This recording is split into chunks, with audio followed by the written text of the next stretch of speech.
So then, what do you do with this piece? Well, you've already got a staircase that comes from here round to here. So you can put a return where the staircase stops.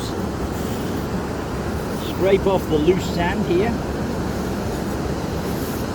Change the shape. Change the shape.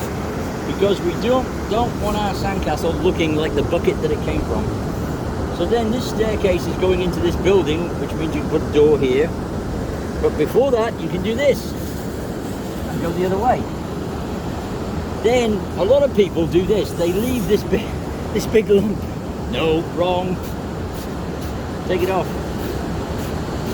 So if you just chop it off like that, you have two choices. You can continue these like this.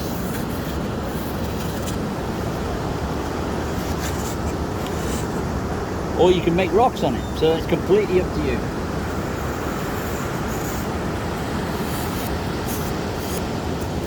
The more lines and edges you have on the castle, the more spectacular it will be. So now if you come around to this side, you'll see how it's going ba-boom, ba-boom, ba-boom. And that means it's more supported. It's the same thing, build it like a pyramid, so it has to be wider at the base than it does at the top. Very simple.